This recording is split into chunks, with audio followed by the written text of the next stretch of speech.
हर हर महादेव देव, हर हर महादेव देव। धर्म प्रेमी बंधुओं, श्री शिव महापुराण रुद्र संहिता युद्ध खंड के आज 36वें अध्याय में आप सब सुनेंगे शंखचूड़ को उद्देश्य कर देवताओं का दानवों के साथ महासंग्राम की कथा। सनत कुमार बोले, उस दूत ने वहां जाकर शिव जी की सारी बात तथा उनका निश्चय विस्तार पूर्वक यथार्थ रूप से कह दिया। उसे सुनकर उस प्रतापी दानवेंद्र शंखचूड़ ने बड़े प्रेम के साथ युद्ध करने की चुनौती स्वीकार कर ली। इसके बाद वह बड़ी शीघ्रता के साथ अमात्यों के सहित विमान पर आरूढ़ हुआ और शंकर जी के साथ युद्ध करने के लिए उसने अपनी सेना को आज्ञा दे दी। शिव जी ने भी शीघ्रता से अपनी सेना एवं देवताओं को युद्ध के लिए प्रेरित किया और वे स्वयं सर्वेश्वर होकर लीलापूर्वक युद्ध के लिए तैयार हो गए। इसके बाद शीघ्र ही युद्ध प्रारंभ हो गया। उस समय अनेक प्रकार के बाजे बजने लगे, कोलाहल और वीरों की गर्जनाएं होने लगी। हे मुने, देव और दानवों का परस्पर युद्ध होने लगा। देवता तथा दानव धर्म पूर्वक युद्ध करने लगे। स्वयं महेंद्र वृषपर्वा के साथ तथा भास्कर विप्रचित्ति के साथ धर्म पूर्वक युद्ध करने लगे।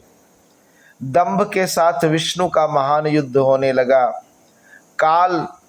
कालासुर के साथ अग्नि, गोकर्ण के साथ कुबेर, कालकेय के साथ विश्वकर्मा, मय के साथ मृत्यु, भयंकर के साथ यमराज, संहार के साथ वरुण, कालंबिक के साथ समीरन, चंचल के साथ बुध, घटपृष्ठ के साथ शनैश्चर, रक्ताक्ष के साथ जयंत, रत्नसार के साथ अष्टवसु, वर्चस गणों के साथ अश्विनी कुमार, दोनों दीप्तिमानों के साथ नलकुबर, धूम्र के साथ धर्म, धुरंधर के साथ मंगल, गणकाक्ष के साथ वैश्वान, शोभाकर के साथ कामदेव, पिपिट के साथ बारहो, आदित्य, गोका मुख, चूर्ण, खड्ग नामक असुर, धूम्र, संघल, विश्व प्रतापी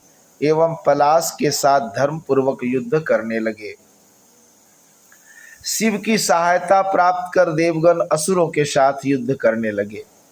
एकादश महारुद्र, भयंकर, महाबली, महापराक्रमी तथा वीर 11 असुरों से युद्ध करने लगे।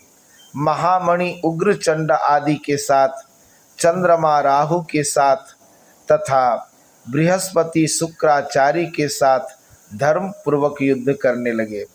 यहाँ देखा जाए, जो जिस तरह के देव पक्ष में थे उसी तरह के जो दानव पक्ष वाले थे उनसे युद्ध कर रहे।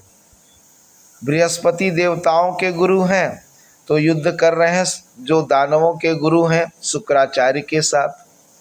विश्वकर्मा इधर देवताओं के शिल्पी हैं तो वो मय के साथ युद्ध कर रहे हैं क्योंकि मय दानवों का शिल्पी है। तो सभी लोग अपने अपने लेवल के जो स्तर के जो हैं उन्हीं के साथ ही युद्ध कर रहे हैं इसमें।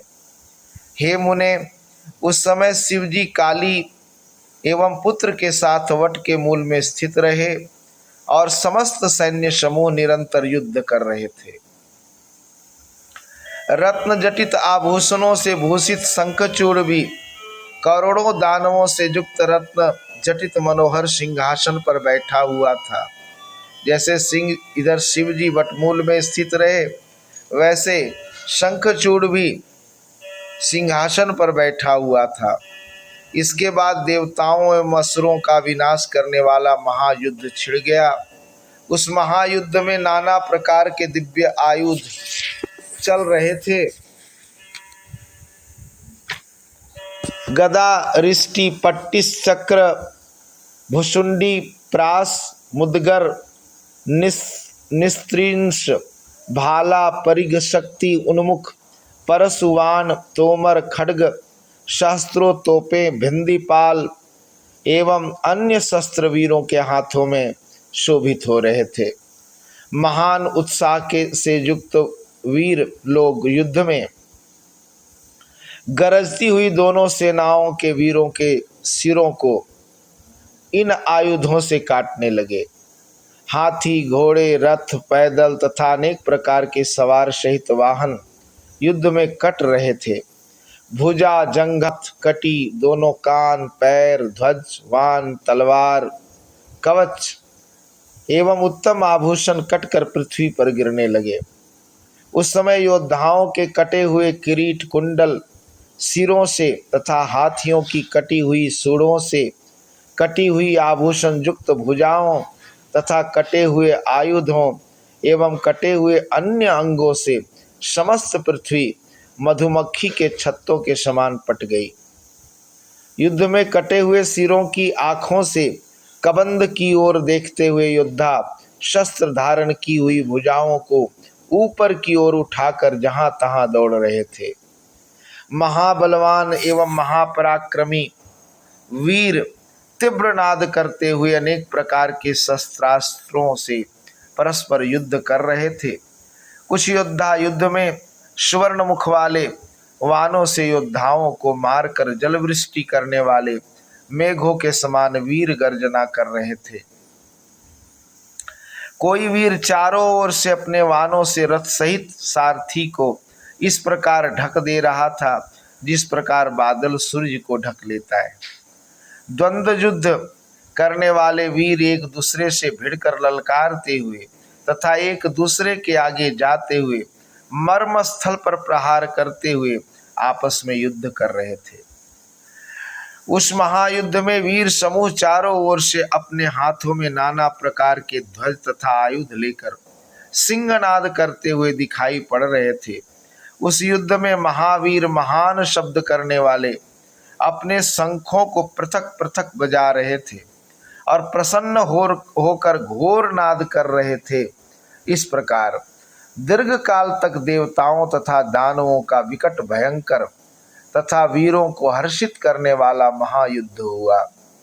परमात्मा महाप्रभु शंकर की यह लीला है जिसने देवता मनुष्य एवं असुरों सहित सभी को मोहित कर रखा है। इस प्रकार श्री शिव महापुराण के अंतर्गत द्वितीय रुद्र संहिता के पंचम युद्ध खंड में शंखचूड़ वध के अंतर्गत परस्पर युद्ध वर्णन नामक 36वां अध्याय पूर्ण हुआ। हर हर महादेव देव। ये था 36वां अध्याय और कल 37वें अध्याय में आप सब सुनेंगे शंखचूड़ के साथ कार्तिकेय आदि महावीरों का युद्ध की कथा। आज के लिए इतना ही। धन्यवाद।